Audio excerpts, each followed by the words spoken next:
हम बात करेंगे यूनाइटेड नेशन की जनरल असम्बली में मोदी साहब ने जो स्पीच दी, जो अल्फाज का इस्तेमाल किया, जो कोडिंग वर्ड उन्होंने यूज़ की, आज पूरी दुनिया जो है उसको अप्रिशिएट करती हुई दिखाई दे रही है। मोदी साहब ने हिंदी और इंग्लिश दोनों लैंग्वेजेस का इस्तेमाल किया और दुनिया को बताया कि इंडिया रिफॉर्म चाहता है, क्योंकि काफ़ी टाइम से इंडिया यूनाइटेड नेशन के सिक्योरिटी काउंसिल की में परमानेंट मेंबर चाहता है, इंडिया वीटो पावर चाहता है और उसके लिए उसने पूरी दुनिया को पैगाम दिया। इंडिया ने one earth, one family and one future की बात की। और दूसरी जानिब पाकिस्तान के शहबाज शरीफ भी वहाँ पर मौजूद थे समिट ऑफ फ्यूचर के अंदर, लेकिन शहबाज शरीफ को ना कोई लाइमलाइट मिली और ना ही रेड कारपेट पर अमेरिका में वेलकम किया गया। हर टेक्नोलॉजी में इंडिया हमसे अपडेटेड पहुंचने जा रहा है और हम आज़ाद इकट्ठे हुए हैं।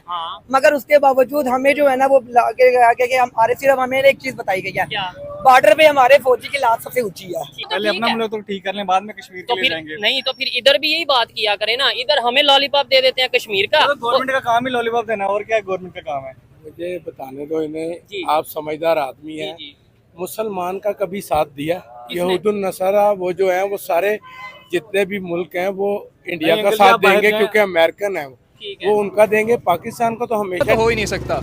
फिर मतलब उनके जो आप कह रही हैं, तो उनके जो आइसरो है इदारा है जो स्पेस का आप कह रही हैं, ठीक है, उसमें सारे जो है साइंटिस्ट हैं, डॉक्टर्स हैं, पीएचडी प्रोफेसर्स हैं, और हमारे मैं बोल नहीं सकता डाला आ जाएगा, ठीक है। तो वो मैं यही कहूँगा कि स्पार्क को अगर बात करें, देखिए दुनिया आजकल रिफॉर्म चाहती है, आप और मैं भी चाहती हूँ, अपग्रेडेशन चाहिए, हर चीज़ हमारी हो लेटेस्ट हो, मॉडर्न हो, ताकि आने वाले चैलेंजेस का हम अच्छे से मुकाबला कर सके।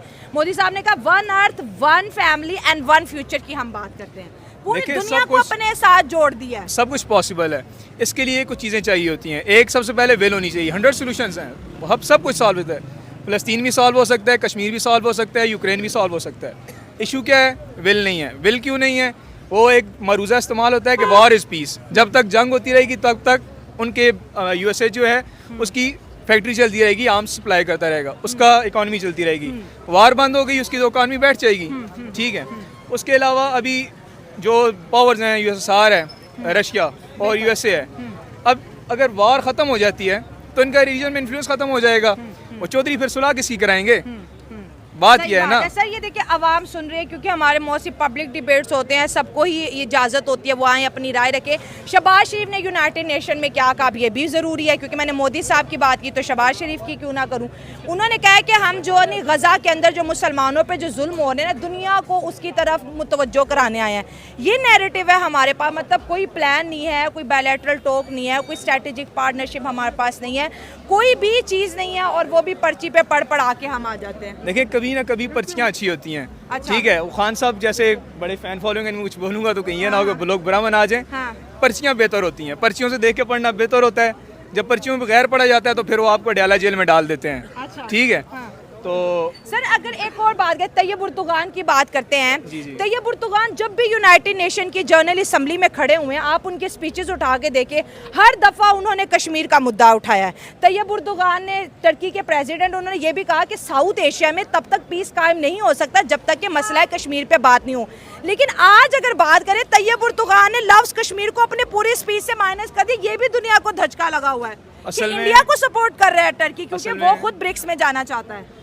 असल में मसला ये है कि तैयब उर्दुगान जिसलिए मतलब थोड़े मोटिवेटेड थे, वो ये था कि वो मतलब OIC में आके मुस्लिम उम्मा को थोड़ा लीडरशिप की वो ख्वाहिशमंद है कि मुझे लीडरशिप मिल जाए, इसलिए वो बार बार कश्मीर क्योंकि OIC का जो मेन मोटिव है वो मसला कश्मीर है, ठीक है।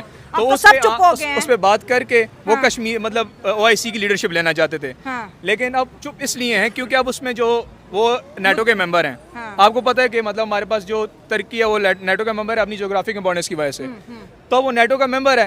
इसका मतलब है जिसने वोट डाल दिया, इसका मतलब है वो उनके साथ है बिल्कुल। और यही बात है कि उसके उनको नजर आ रहा है ना, तो वो वोट ही ना डालते। हाँ, एक तो चीज है कि वही ना, एक चीज है कि वोट भी ना डालते, और सेकंड बात मसला ये है सबसे बड़ा ना, उन्हें पता है कि यार अगर हम जहाँ पे जाते हैं वहाँ पे हालात जो है ना इससे भी बदतर है। ये चीज है, जैसे देखेंगे आप पेट्रोल के पैसे वगैरह देख लें कि उसके बाद कोई भी चीज एज ले लें कि ग्रोसरी की जो आइटम्स हैं वो आपको वो अच्छी खासी जो है ना एक्सपेंसिव है। और ठीक है, फिर आप सबसे मेन जो इलेक्ट्रिसिटी चार्जेस है आपकी, ठीक हो गया। वो इस चीजों की सारी चीजें मैटर करती हैं। आपने जीडीपी की बात की है, मुझे बताएं इस टाइम दुनिया का कौन सा कंट्री है, अच्छा लग रहा है आपसे बात करके, और आप तो वीजा कंसल्टेंसी का काम करते हैं, मुख्तलिफ कंट्रीज का भी थोड़ा बहुत नॉलेज होगा। इस टाइम दुनिया का फास्टेस्ट ग्रोइंग कंट्री कौन सा है जीडीपी के हवाले से, इकोनॉमी? मेरी नजर में सबसे जो है ना, अगर वो इसमें जो इस टाइम पे ऐसे है ना, बेसिक ओपिनियन में है, जो एक सबसे बड़ी जो है मेन चीज अमेरिका है। अच्छा, नहीं अमेरिका नहीं है, और कोई आइडिया अगर उसके बाद अगर आप करते हैं कि ना, जैसे लाइक ले लें कि ना ऑस्ट्रेलिया वगैरह, ये नहीं, ये भी नहीं है। और मेरी नजर में है ना, तो इस टाइम पे चाइना जो है ना, वो भी नहीं है। मैसेज, लेकिन चाइना ग्रोथ में अपने जा रहा है ना, इकोनॉमी बढ़ रही है, ग्रोथ हो रही है, वो इंडिया।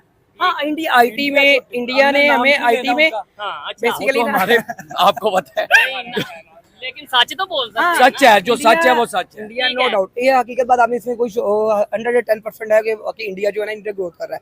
लाइक आप आईटी में देख लें आप, उसके बाद फिर जो ऑटोमोबाइल्स में देख लें आप, हर चीज, हर टेक्नोलॉजी में इंडिया हमसे अपडेटेड में जा रहा है। और हम आजाद इकट्ठे हुए हैं, मगर उसके बावजूद हमें जो है ना, वो हमारे सिर्फ हमें एक चीज बताई गई है, बॉर्डर पे हमारे फौजी की लात सबसे ऊंची है। ठीक है, बस ये चीज हमें बताई गई है। और उसमें आईटी में हम किसी चीज में, अगर जो आईटी में हमारे यहाँ अगर कोई यंगस्टर है हमारा आता है, उठता है, नाम लेता है, उसको दबा दिया जाता है। या जैसे अरफा करीम को देख लें, उसकी एज कुछ भी नहीं थी, ठीक है, वो एक आईटी एक्सपर्ट थी, उसके बाद और 2 से 3 आई है आईटी एक्सपर्ट आई है, उनकी तो डेथ हो गई, दबाया तो नहीं ना, लेकिन वो नहीं वो चीज भाईजान मास्टर किया हुआ, जॉब नहीं मिल रही भाई। ना। अच्छा, मास्टर की है बेसिकली, डिग्री क्या है? मैं बीबी ऑनर्स किया है, बिजनेस किया आपने, डिग्री की है, जॉब नहीं मिल रही भाई, जॉब नहीं।